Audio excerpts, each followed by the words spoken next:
Este proyecto ha sido ganador del Fondo de Fomento Concursable para Medios de Comunicación Audiovisual, un mecanismo de fortalecimiento de la pluralidad de voces y subsidiado por el Ente Nacional de Comunicaciones, bajo la licencia del Creative Commons Atribución Compartir Igualdad 2.5 Argentina.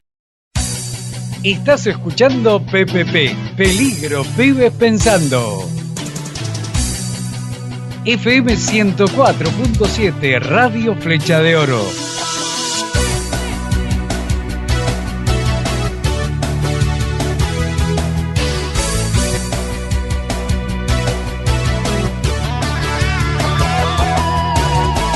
Peligro pibes pensando, peligro pibes pensando, otra mirada de la realidad.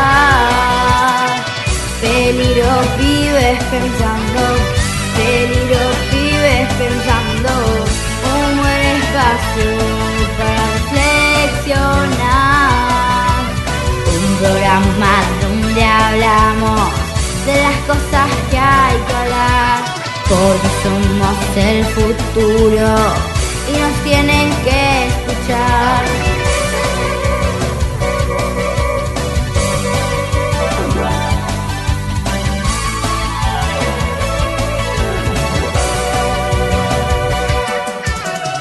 Peligro pibes pensando, peligro pibes pensando, para saber la verdad.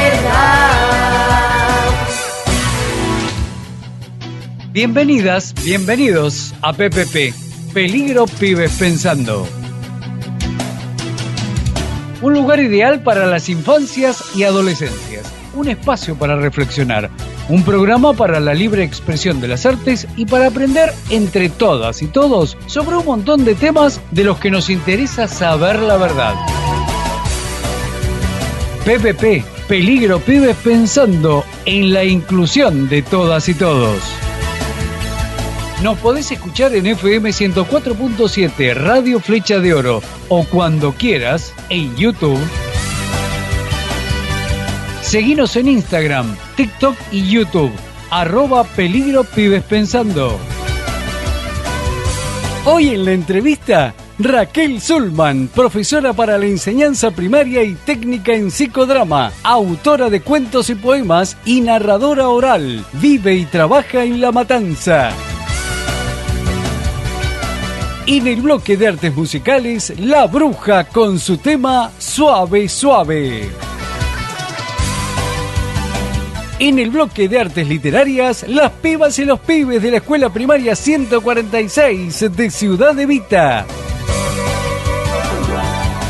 Y continuamos con el radioteatro Pasan Cosas en la Ciudad. Peligro pibes pensando, peligro pibes pensando, para saber la verdad. Las artes son el regalo más lindo que hizo Dios, para sacar las cosas lindas que hay en nuestro corazón. Por eso en este programa te queremos ofrecer un espacio para tu alma y para hacer lo que sabes. Un espacio para tu alma y para hacer lo que sabes. Escuchamos a La Bruja con su tema Suave, Suave. Búscalos en Instagram como la_bruja y en YouTube como La Bruja.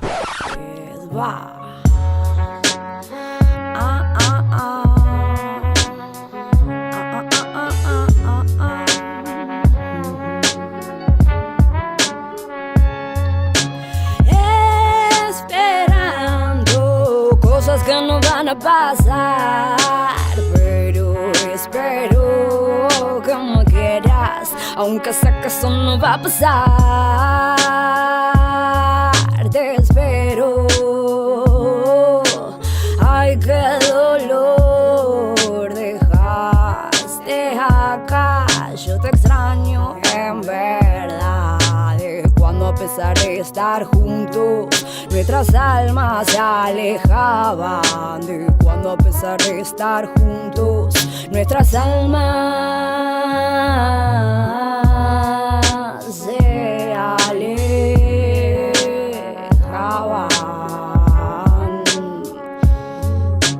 Triste melodía que brota fuego en mi interior, un cóctel de sentimientos, llanto de arrepentimiento y no miento cuando te digo lo mucho que te amo. El alma, basta por favor, qué cruel. Te gusta tener el poder, pero a mí también. ¿Y qué le vamos a hacer? Una pena que en esta vida no pudo ser, pero igual estoy quemando y esperando cosas que no van a pasar, pero espero que me quieras, aunque sé que eso no va a pasar. Te espero, ay qué dolor, dejaste acá, yo te extraño en verdad. Cuando a pesar de estar juntos, nuestras almas se alejaban de cuando a pesar de estar juntos, nuestras almas se alejaban,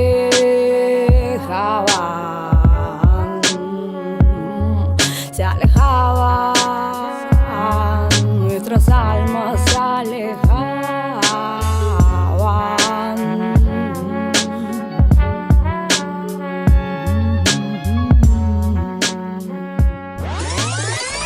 Peligro pibes pensando, peligro pibes pensando. Hola, me llamo Malena Mendieta, les voy a contar algo. Horacio Silvestre Quiroga fue un cuentista, dramaturgo y poeta uruguayo. Fue uno de los maestros de cuentos latinoamericanos. Nació en el 31 de diciembre de 1878 y murió el 19 de febrero de 1937 de la puerta de las cuentas de la selva.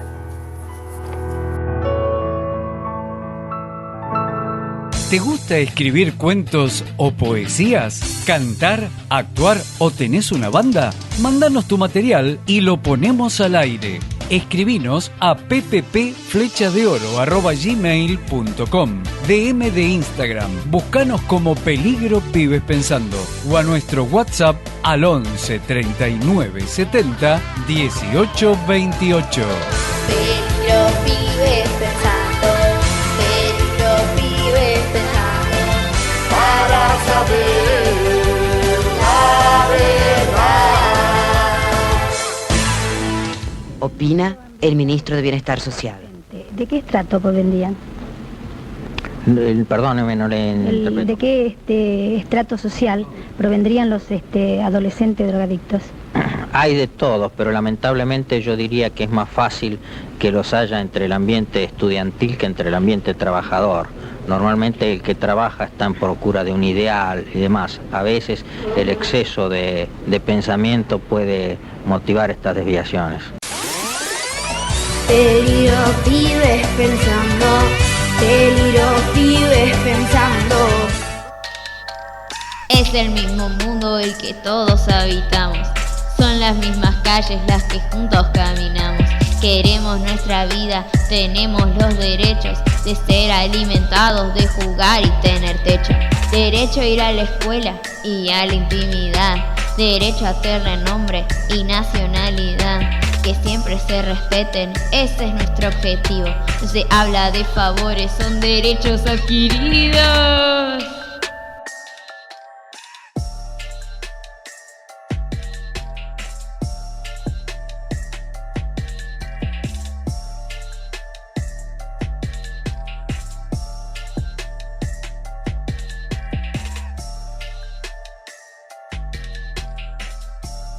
¿Quiénes son los niños?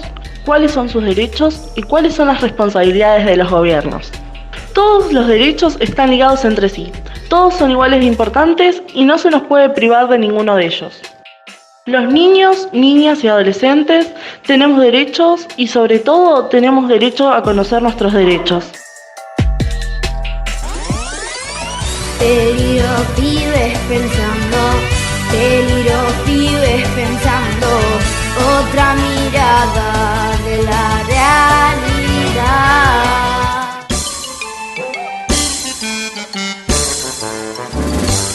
Reportaje a los que saben, hablando de todo tema, para entender muchas cosas, escuchar vale la pena. Si lo que pensamos es cierto, o quizás estamos fallando, abramos bien las orejas y todo se va aclarando. Hoy entrevistamos a Raquel Zulman, escritora y narradora oral, docente, psicodramatista, autora de cuentos para niños y adultos. Dirige el grupo de narración oral Gira Cuentos de la provincia de Buenos Aires.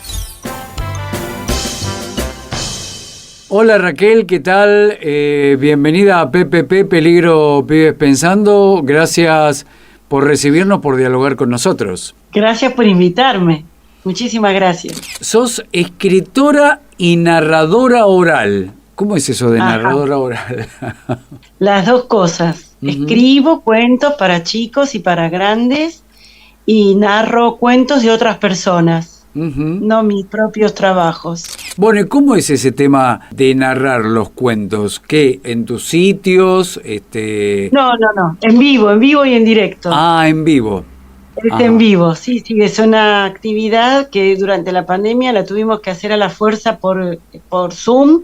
Pero ya la venía yo realizando desde el año 2016 presencialmente en las escuelas, en centros comunitarios, en centros culturales, plazas, en la universidad, en donde nos inviten o en donde me inviten. Yo tengo un grupo, a veces voy con el grupo, a veces voy sola. Sos autora de cuentos para niños y adultos, ¿no? Sí, señor, exactamente. De cuentos y de poemas. ¿Qué diferencia en la literatura para los niños y para los adultos? Y generalmente en los cuentos para adultos están atravesados por vivencias que todavía los chicos no tienen, y yo trato de escribir siempre con una vista optimista de la vida, pero a veces hace referencia a momentos dolorosos, y los momentos dolorosos de los cuentos infantiles son muy diferentes a los momentos difíciles de los adultos. Yo tengo publicados 2 cuentos para chicos nada más y el resto de mi trabajo es todo para adultos. En general los chicos se preocupan por el juego, se preocupan por las relaciones con su familia, se preocupan por su identidad, y los adultos estamos atravesados por otras cosas, ¿no es cierto? Por las relaciones con otros adultos, por las relaciones con nuestro propio pasado, por las relaciones con lo social, con lo político. Estamos atravesados por más cosas, como les va a pasar a los chicos a medida que crezcan. Sos psicodramatista. ¿Qué es esta especialidad? Contanos. El psicodrama es una escuela de formación que hace ya muchos años está desarrollándose en Buenos Aires y en el mundo, que busca intervenir de alguna manera en los grupos y en las actividades laborales o culturales o sociales con una perspectiva de vínculo, ¿no? Cómo generar desde la intervención mejores relaciones interpersonales en los grupos. Entonces estás formado para poder dar una mano en donde hay conflictos interpersonales, conflictos sociales, sin llegar a ser un psicólogo de la institución. Podés igual, con algunas herramientas, intervenir en la psicología de los grupos. Es una linda actividad. Yo no la estoy desarrollando en este momento, pero a mí me permitió, como yo venía del teatro, esta actividad y el teatro me permitió llegar a la narración oral con una visión mucho más flexible de lo que significa el arte y la gente, cómo acercar la literatura, cómo atravesar la literatura con estas herramientas para llegar al público. Por otro lado, sos docente también, ¿no? ¿Dónde te desempeñas? Soy maestra toda la vida, y en Casanova, en San Justo, acá en La Matanza. Ajá. Y ya me jubilé y me dedico a full a la escritura y a la narración. Ahora estás dedicada a escribir, digamos, ¿no? Ahora tengo más tiempo. En 2017 fundaste el grupo de narración oral Giracuentos, que recorre escuelas primarias, CENS y fines de La Matanza, ¿no? Que dice alcanzando en 2021 4.400 espectadores, qué bárbaro. Sí. No contamos lo de este año todavía, tengo que sacar la cuenta porque cada vez que vamos a una escuela anotamos a cuánta matrícula alcanzamos. Sí, la verdad que sí, estuvimos trabajando ad honorem hasta este año. Y este año empezamos a pedir una colaboración para poder pagarnos los traslados, porque la verdad que La Matanza es grande y llegar de una punta a la otra es un dinero, y nosotras vamos con valijas, armamos nuestra propia escenografía. Se nos hizo muy pesado ya en el último año antes de la pandemia hacer todo en colectivo.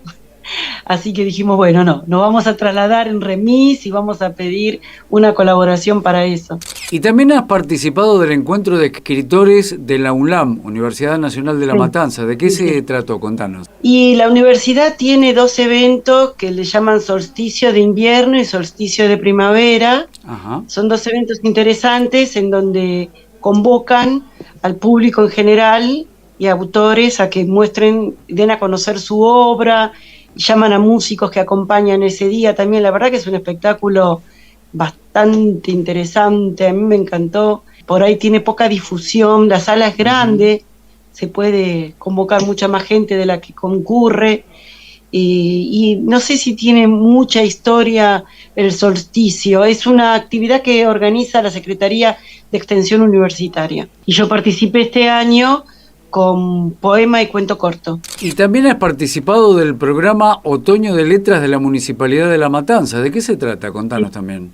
Mira, esto se desarrolló creo que desde el año 2013 hasta el 2018. Fue una iniciativa de la Subsecretaría de Cultura de la Municipalidad. Estaba a cargo de Alejandro Enrique, y lo que hicieron fue convocar a los autores de La Matanza y armar una agenda para el mes de mayo, en todos esos años, para visitar escuelas, que los autores de La Matanza pudieran acercarse a las escuelas primarias y secundarias y difundir en las aulas sus propios textos. Fue muy interesante, porque gente de todas las edades que escribe tuvo contacto con chicos y con adolescentes, incentivando no solamente a que lean, sino que a que escriban, que los chicos tienen mucho para decir, y entonces, bueno, que tuvieran contacto con los escritores y que vieran que los escritores son personas de carne y hueso y que los animan a escribir es importante. Y contanos también esta impronta internacional que tenés, porque fuiste narradora invitada a la Jornada de Cuentos 2017 para la comunidad latina en la Biblioteca Pública de Delray Beach en Florida, Estados Unidos. Sí, eso fue una experiencia muy linda porque se acercó gente que yo no conocía, obviamente, padres que hablaban el castellano fluido porque eran mexicanos o eran, no sé, de qué países estarían ahí esos papás. Yo escuchaba el cantito y no alcanzaba a distinguir exactamente, pero sus nenes tenían dificultad para hablar el castellano, ¿no? Uh-huh. Personas que ya estaban, que no eran turistas, eran personas que estaban viviendo en la comunidad y que necesitaban que sus hijos escucharan fluidamente el cuento narrado. El cuento narrado tiene un poco de teatro también, ¿no? Mucho intercambio, muchas canciones, eran chicos muy chiquitos, todos menores de 7 años, fue muy interesante. Bueno, y durante la pandemia, que todos tuvimos que estar en nuestras casas cuidándonos, tuvieron una interesante experiencia. Vos condujiste El programa de Autores de la Matanza, Colección de Voces, ¿no? Que fue emitido por YouTube. ¿De qué se trató? Lo que hicimos fue todos los miércoles, en una misma hora, a las 19 horas creo que era, nos comunicábamos a través de un WhatsApp y todas las personas grababan su texto, leían su texto, podía ser prosa, teníamos un tiempo, tenía que ser menor a 2 minutos, y después yo editaba, sacaba todos los ruidos, y entonces hice con la grabación de cada día una sola grabación continuada, con todas las voces de las personas que habían participado ese día, y con Víctor Orellana, un compañero, editamos un video que están todos los videos de cada día en YouTube, y en Colección de Voces, que es una lista en nuestro canal de Autores de la Matanza, y se puede escuchar. Y duró todo el año, duró desde el mes de marzo hasta noviembre. En el interior estuviste en el 8º Congreso Nacional de Didáctica de la Lengua y la Literatura en la UNT, la Universidad de Tucumán, ¿también? Ah, sí. Sí, cuando se hizo esa experiencia yo estaba todavía como maestra. Entonces participé presentando un texto que fundamentaba lo que a mí me pareció en ese momento, y sigo insistiendo, lo que significa el terror para los niños, ¿no?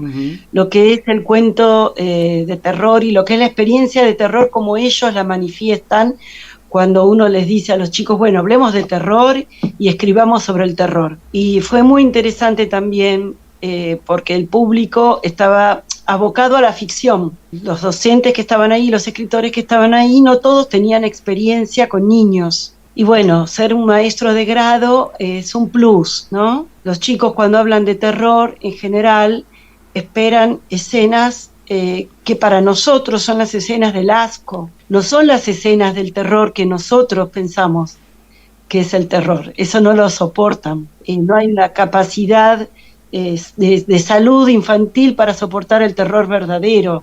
Nosotros creemos que ellos están esperando un terror como nosotros lo percibimos, y a ellos les da terror, por ejemplo, en los testimonios que yo recopilé, que expuse en ese momento, un ruido en el techo, en una noche oscura, la lluvia, y algo que se mueve en el patio y que no se distingue, ¿no? Hay pequeñas situaciones que dan mucho más terror que una cabeza cortada. Terror real, entrar a la habitación y tener que prender la luz cuando la luz está apagada. Dimensionar de verdad qué es el terror infantil para construir ficción es importante que los escritores podamos hacerlo. A veces se vuelve medio morboso un texto y yo creo que eso no es necesario. El escalofrío no tiene por qué estar pegado a una situación de verdadero terror y que no es apropiada para niños. Es difícil escribir para chicos y contar para chicos.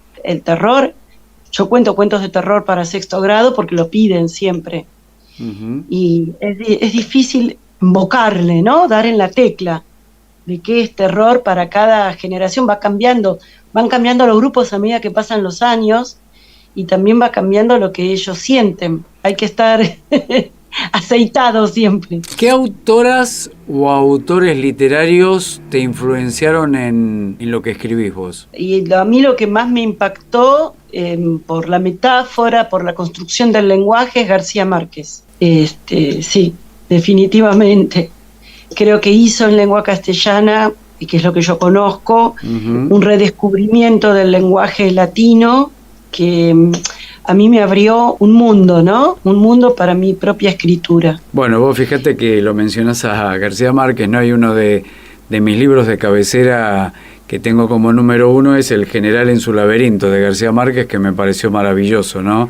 Sobre la vida de Simón Bolívar, mitad ficción y mitad real, que me parece una maravilla literaria ese libro, realmente. Yo los libros de García Márquez los tengo tan marcados que creo que por página siempre hay algo que rescato, que es una manera de decir, no solamente la ficción que construye, sino la manera de transmitir y de comunicar, que a mí me parece interesante, porque por supuesto que para la narración oral no es cierto, la narración oral es otra cosa, pero cuando uno escribe cuentos, más allá de la construcción, que uno trata de que sea interesante y original, creo que en la manera en que uno la comunica está el secreto que nos diferencia a unos autores de otros, si no seríamos todos iguales. Entonces, bueno, ahí hay un trabajo con el lenguaje que es lento, arduo, a veces medio difícil, a veces aburrido, pero bueno, hay que hacerlo. Capacitaste de 2016 a 2018 ad honorem al grupo de adultos mayores cuentabuelos de la Municipalidad de La Matanza, que semanalmente visitaba las escuelas primarias y los jardines de infantes, ¿no? Todos los jueves nos juntábamos 2 horas en una sociedad de fomento en donde estaba funcionando este grupo de cuentabuelos. Esto lo había organizado la subsecretaría, necesitaban una persona que los ayudara. Yo me había ofrecido como voluntaria, apenas me jubilé, para colaborar en lo que se pudiese, y bueno, ellos me ofrecieron capacitar este grupo. Algunos jueves trabajábamos con juegos y con la memoria propia para construir narrativas que los abuelos pudieran contar, que eran gente muy inteligente y muy mayor, y otros jueves íbamos a contar a las escuelas y a los jardines de infantes. Fuimos a muchos jardines de infantes. Y eso se siguió haciendo, inclusive en el 2019, cuando yo ya no estaba participando. Fue una iniciativa muy interesante, tanto para el grupo, era un grupo de 8 personas, como para los nenes. Muchos no tenían abuelos, así que los veían, aparte al ser tan mayores. Una cosa que nos pasa a nosotros es que creemos que los abuelos de los chicos son gente grande, y los abuelos de los chicos tienen 40 años, 42, 45. Entonces cuando veían a estas personas de alrededor de 80 que le venían a contar cuentos, era realmente un encuentro generacional muy interesante, muy interesante. En la literatura, lo que vos desarrollás, ¿cómo ves la perspectiva de género? ¿Para la publicación decís? Porque para la producción sí. Uh-huh. Para la producción es un mundo, ¿no? Ahí no hay ningún secreto, todos podemos escribir. Y para la publicación la discriminación es el acceso al dinero, no el género. El problema es el acceso al dinero. Uh-huh. Si sos una persona que carece de dinero, se te va a dificultar muchísimo la publicación. Y si depende de los concursos son anónimos, así que ahí tampoco hay discriminación. En este sentido, a mí me parece que la mayor discriminación es la económica. Por ahí me equivoco, pero yo creo que la divisoria de aguas la haces si tenés plata o no la tenés. ¿Realmente haces difusión de todas las actividades que realizás y de todos los eventos que vos participaste en todas las redes sociales? No tenés mucha participación en las redes sociales, ¿no? Sí, tengo un Facebook desde hace muchos años. Después con la pandemia, el grupo Giracuentos, que es el grupo que formé en el 2017, abrió su propio Facebook, donde publicamos lo que hacemos en las escuelas. Terminamos abriendo un Instagram, porque todo el mundo dice que hay que tener Instagram, uh-huh. Y después no sabemos qué poner ahí. Y este año, o el año pasado, abrí una página para poder tener mis propias publicaciones visibles, donde están algunos poemas, algunos cuentos cortos, y eso es todo, no es demasiado. Lo que tenemos más o menos todos, ¿no? ¿Y tenés muchos seguidores en las redes justamente? No, yo creo que 300, 400 personas no son muchos seguidores. No. Claro, o sea que el desarrollo de todo lo que vos hacés tiene que ver más con lo presencial, con el contacto con la gente, ¿verdad? Yo apuesto a lo presencial, lo demás, claro. La verdad. ¿Sabés qué pasa? La escritura, sí, está bien, hay gente que lee del celular o lee de la PC, pero las cosas que uno escribe tienen una unidad, y la idea es que la gente se acerque al objeto libro, uh-huh. Y que tenga en sus manos esa unidad de contenido en un objeto libro, que además es barato. Es difícil publicarlo, pero después siempre se vende barato, porque si no la gente no lo puede comprar. Y en la narración oral, lo que está filmado es artificial siempre. El contacto es como ver una obra de teatro filmada, es una artificialidad. Entonces a mí lo que me interesa es la conexión, y la conexión se da en el cara a cara, y para eso hay que estar con el cuerpo cerca del otro, tomarse el trabajo de ir hasta un encuentro, juntarse todo el mundo en ronda y contar un cuento. Eso tiene una calidad y una calidez que no la da la computadora ni nada. Desde 2013 participás con poesías y cuentos cortos en la publicación anual de Autores de La Matanza, ¿es así? Sí, ese es un proyecto que estamos desarrollando desde hace más de 10 años, ya claro, sí, 10 años van a ser el año que viene, con la Secretaría de Cultura que nos financia esa publicación. Nosotros hicimos algunas cosas virtuales que quedaron sin impresión durante la pandemia, pero tenemos digamos, es la colaboración económica que tiene la municipalidad con nosotros. Nosotros gestionamos, yo soy la correctora de la publicación. Y les mandamos por correo electrónico, ellos se comunican con una imprenta y nos dan después un ejemplar para cada uno y nos quedan algunos más para compartir. Y es una forma de que muchos autores que no tienen obra publicada tengan algo, ¿no? Tengan algo publicado. Porque en el grupo de Autores de La Matanza participan todos, tengan o no tengan obra publicada. Entonces esta es para algunas personas la única posibilidad de tener un material concreto en sus manos, ¿no?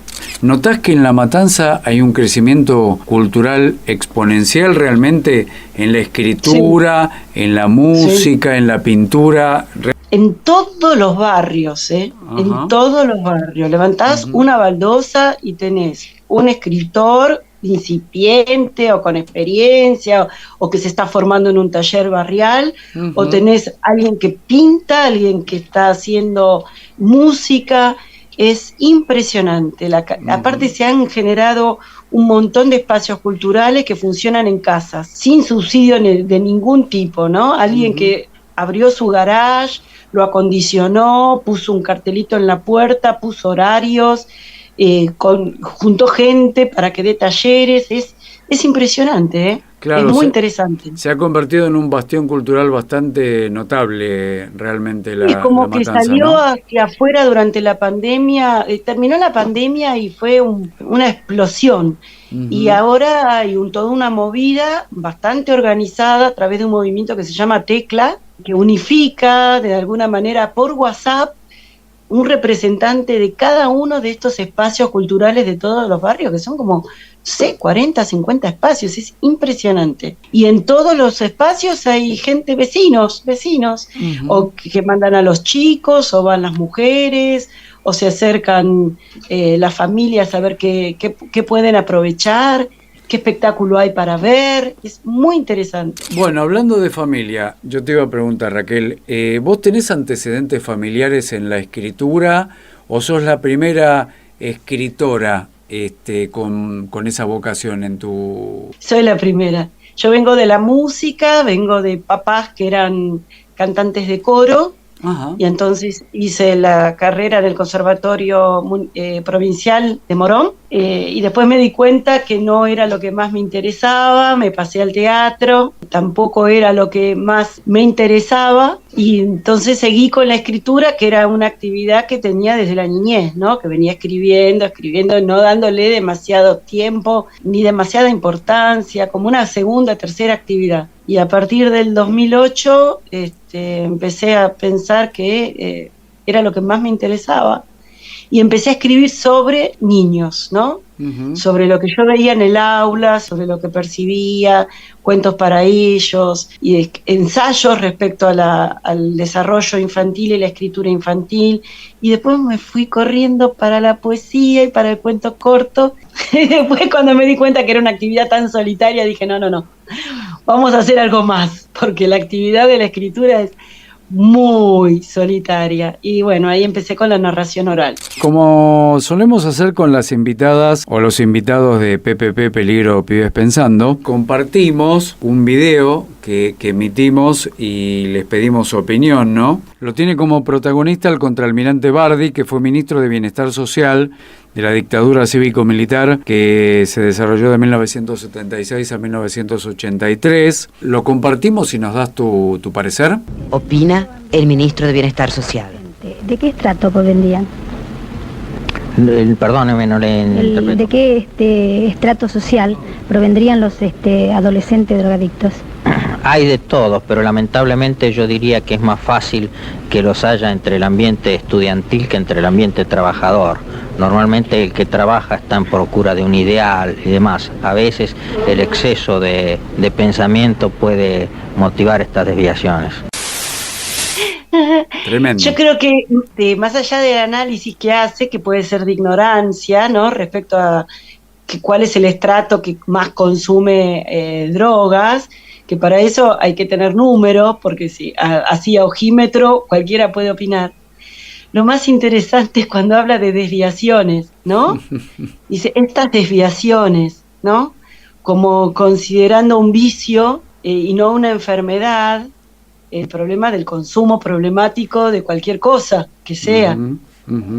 El consumo problemático de azúcar, de comida, de alcohol y de estupefacientes, de marihuana y de cualquier otra droga.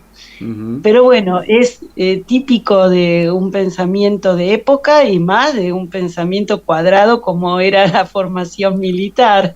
Exactamente. Sí, porque no sé si alguna vez lo habías visto, pero es la frase que da origen al nombre de PPP, Peligro Pibes Pensando, el leitmotiv del programa, lo peligroso que es que las pibas y los pibes piensen, ¿no? Claro, sí, sí. Ahora él, en lo que dice, qué cosa, ¿no? Porque yo hubiera pensado que para ellos en esa época como que hubiesen focalizado el problema del consumo en los excluidos de la sociedad, ¿no? Yo pensando en el Paco, ¿no? En la gente que ya no tiene trabajo, que se cayó del trabajo y que se quedó tan excluida que no puede ni salir del consumo del Paco. Y él está pensando en otro sector social, está pensando en la gente que tiene acceso al estudio como un sector problemático, ¿no? Como que la gente que estudia es un problema. Te vamos a hacer una pregunta personal. Si vos durante la infancia o la etapa escolar sufriste bullying en lo personal o tuviste alguna amiga o amigo que sufriera bullying también en la infancia o en la etapa escolar que nos pudieras contar. Bueno, no le decíamos bullying, no me gusta tampoco decirle así porque nosotros tenemos un lenguaje en castellano muy bonito, no sé por qué tenemos que decir así esa palabra en inglés. Pero la palabra prepotente, la palabra abusador, para designar a un compañero del grado que te quiere pegar y que busca a otros que te peguen, siempre existió. Y chicos que buscaran chivo expiatorio para descargar su energía mal canalizada, siempre hubieron. Yo tuve un vecino al que quise mucho cuando era muy chica y a medida que fuimos creciendo algo le habrá pasado por su cerebro que se transformó en el pibe prepotente del barrio, en el matón del barrio. Estoy hablando de una criatura de 14 años, no de un hombre grande. Una criatura de 14 años que le pegaba a cualquiera que se le acercara de menor edad. Y sí, hubo que pasarla, hubo que enfrentar, yo lo tuve que enfrentar. Ahora me acuerdo y digo, pobre, pero bueno, algún límite, si no se lo ponen los adultos, los chicos tienen que aprender a poner los límites ellos, ¿no? Y es difícil, sí, es difícil. Pero creo que todos hemos pasado o fuimos testigos o lo sufrimos en carne propia y a veces sin quererlo le hicimos el caldo gordo a alguno que tomaba de punto a un compañero sin pegar. Yo no le pegué a nadie, pero sé que estuve dentro del grupo de los que marginaron a otra compañera, ¿no? A una compañera de grado porque era fea o demasiado flaca, o se notaba que era más pobre, o que estaba más abandonada, o que no podía defenderse, que no tenía palabra. Y las pandillas cuando se empiezan a conformar alrededor de los 11 años, generan esta red de agresión. Y está en la habilidad del docente de desarmar eso. Desarmarlo hay una sola manera de enfrentar el bullying, que es desarmar el prejuicio, dar información y generar contacto interpersonal. Y eso se hace con el juego únicamente. En la niñez no hay que hablar de bullying. Bueno, hoy les voy a explicar, chicos, por qué el bullying está mal. La única manera de que eso no se arraigue y de desarmar eso en la cabeza es a través de la emoción, y la emoción es a través del juego, porque es a través del juego que los chicos se conocen y rompen las barreras del prejuicio, y no hay otra manera. Todo lo demás es teoría y nos sirve solamente a los adultos, a los chicos no. Entonces hay que jugar con el cuerpo, jugar juegos de mesa con la mente, jugar con la palabra, jugar con las retahílas y todo el lenguaje matemático que nos permite reglas mnemotécnicas. Jugar, es jugar, poner prendas. Ahora te pregunto yo, dame una buena respuesta clara y también de fácil comprensión. Hola, soy Gonzalo Daniel Julián, tengo 11 años y le quiero hacer una pregunta. ¿Cuál de todos los libros que escribiste te gustó más? No me digas que todos, porque yo sé que uno es tu favorito. Ay, qué personaje. El libro que más me gustó de todo lo que escribí se llama Único. Es un libro que es un acordeón, es un libro de objetos, un juguete, es un acordeón. Qué lindo. Que lo podés dejar parado una vez que lo abrís, es una cartulina gruesa y tiene adentro una historia entre una nena y un dibujo, y se trata del descubrimiento de la propia identidad del dibujo. El dibujito descubre quién es, y yo creo que eso es algo que a todos los chicos les interesa saber: quién soy, ¿no? ¿Quién soy? ¿Estoy entero o no estoy entero? Ese es el que más me gustó a mí. Habría que preguntarle al público que leyó mis cosas qué es lo que más le gustó.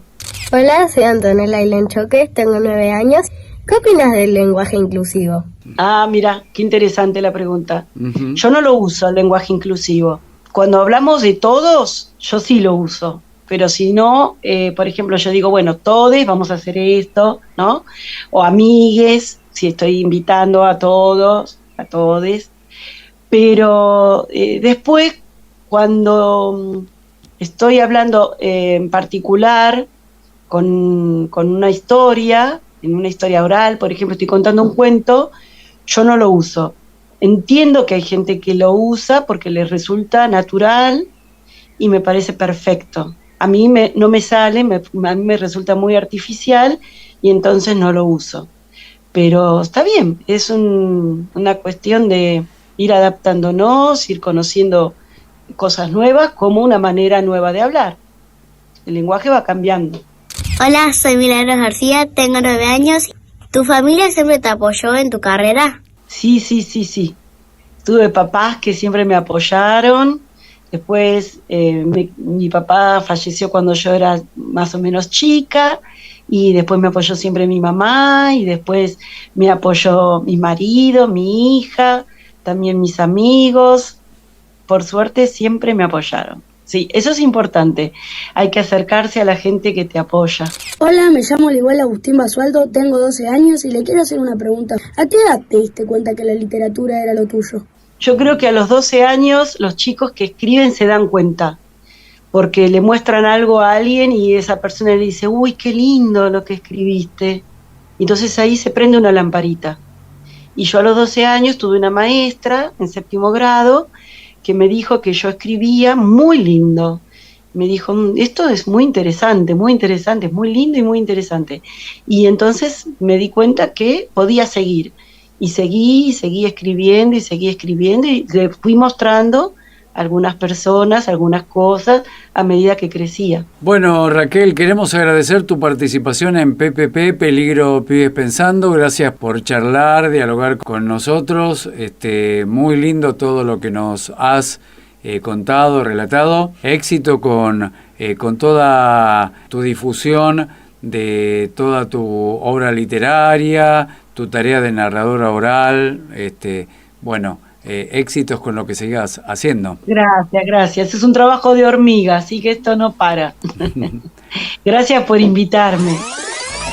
Peligro pibes pensando, otra mirada de la realidad.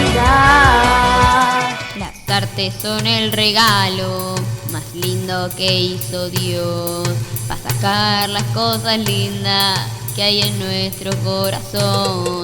Por eso en este programa te queremos ofrecer un espacio para tu alma y para hacer lo que sabes. Un espacio para tu alma y para hacer lo que sabes. Soy Gonzalo Tulián, tengo 11 años y yo interpreto el personaje de Damián en el radioteatro. Hola, soy Franco Cristina y tengo 12 años y en la radioteatro soy el personaje de Pablo. Hola, soy Antonella Choques, tengo 9 años y en el radioteatro interpreto el personaje de Priscila. Me llamo Liguel Basualdo, tengo 12 años y en el radioteatro interpreto a Santino. Hola, soy Milena García, tengo 9 años y en el radioteatro interpreto el personaje de Dana. La voz de la maestra Carmen es Isabel Jacuzzi.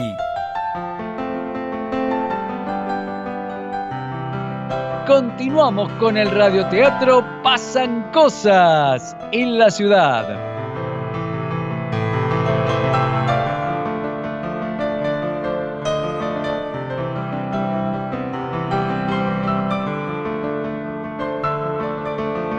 Pasemos por la plaza a ver si arreglaron los juegos y colocaron los juegos adaptados. Dale, ojalá que hayan puesto así jugamos un poco antes de ir a casa. Pero vos no te estabas muriendo de hambre y ahora querés jugar. Sos payaso, Damián, ¿eh? Bueno, tampoco hay que ser tan literal. Un ratito de hamacas no le hace mal a nadie. Ahí está la plaza, pero yo no veo ningún juego nuevo. Es más, ustedes decían que al tobogán le faltaba la escalera. Ahora directamente le falta hasta el tobogán. No arreglaron la plaza, no pusieron los juegos adaptados. ¡Che! ¡Se fueron el tobogán! Me parece que el intendente no cumplió con su promesa. Deberíamos aprovechar de que estamos juntos para escribirle una carta al intendente felicitándolo por haber arreglado excelente las calles y el super pozo. Pero también preguntándole qué pasó con la plaza que pedimos que arregle. Sí, tenemos que felicitarlo, es cierto. Pero también tenemos que decirle las cosas que no hizo. Tenés razón, Pablo. Ya estamos llegando a tu casa, Damián. ¿Hay alguien que nos abra la puerta o vos tenés llaves? Está Fabiana, la empleada de la casa. Pero igualmente yo tengo llaves. Vamos, que ya llegamos. ¿Esta es tu casa, Damián? ¡Es re linda! Claro, Santino. Vos no la conocías. Dale, pasen. Por el perro no se hagan problemas. No pueden ni morder ni a la comida. Pero no le jueguen porque no se lo saca más de encima. Bueno, ahora sí, Priscila. Sacá el sobre que te dio la seño y veamos de qué se trata el trabajo práctico. Ahora sí, ya que estamos todos y todas cómodos y tranquilos, vamos a ver de qué se trata. A ver, acá dice trabajo grupal. 1. Luego de conversar con el grupo, elijan cuál de las 2 salidas educativas que tuvimos fue la que más les gustó y por qué. 2. Dentro de esa salida que hayan elegido, indiquen cuál fue el punto que más les cautivó. Espera, Priscila, ¿por qué no vamos haciendo punto por punto así resulta más fácil? ¿Qué les parece? Sí, Santino, tenés razón. Así es mejor. Bueno, yo opino que la mejor de las 2 salidas fue la del museo. A mí también me gustó más la visita al museo. El tambo estuvo bueno, pero el museo estuvo genial. Sí, totalmente. Ese museo me maravilló. No pude creer lo que estaba viendo. Aprendí muchas cosas alucinantes. El tambo fue muy lindo, pero yo elijo el museo. Sí, aguanta el museo. Estuvo alucinante. Ya les dije a mis mamás que cuando puedan me lleven de nuevo. Quiero mostrarles todas las cosas que vimos. Lamento no compartir con ustedes, pero para mí el tambo fue la mejor salida. El museo estuvo bueno, estuvo interesante, aprendimos muchas cosas piolas, pero la leche chocolatada y el dulce de leche del tambo fueron lo más. ¡Qué manera de comer!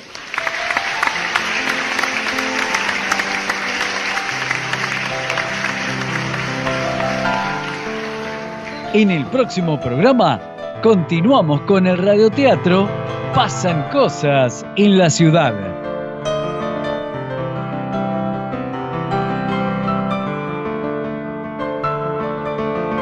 ¿Te gusta escribir cuentos o poesías? ¿Cantar, actuar o tenés una banda? Mándanos tu material y lo ponemos al aire. Escribinos a pppflechadeoro@gmail.com, DM de Instagram, buscanos como Peligro Pibes Pensando o a nuestro WhatsApp al 11 39 70 18 28.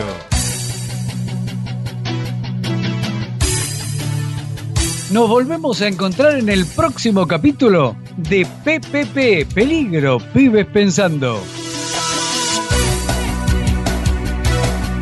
Por FM 104.7, Radio Flecha de Oro, www.flechadeoro.com.ar. Seguinos en Instagram, TikTok y YouTube, @Peligro Pibes Pensando.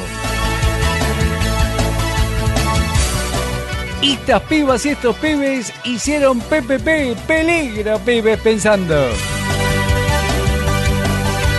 En el jingle de apertura de PPP, Guadalupe Ferrarini. En el bloque de artes musicales, La Bruja con su tema Suave Suave. En el bloque de artes literarias, las pibas y los pibes de la Escuela Primaria 146 de Ciudad Evita, República de Indonesia.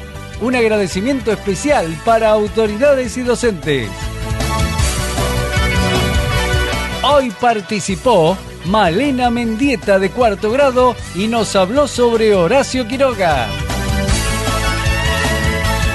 Y las preguntas a Raquel Zulman, Ligüel Basualdo, Gonzalo Tulián y Antonella Choque.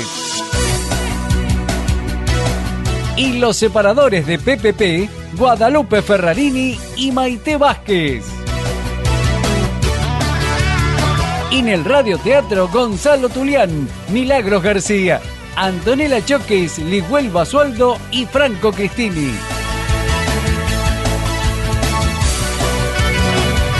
Musicalización original y guión, Alejandro Funes. Grabación, operación técnica y puesta en el aire, Julio Pardo. Edición de audio y video, diseño y grabación, Sebastián Gómez Antelo. Conducción, Norberto Padilla. Producción y redes sociales, Melanie Nasso. Producción y ensayo teatral, Jezabel Jacuzzi. Coordinación general, Carlos Pampillón. Para saber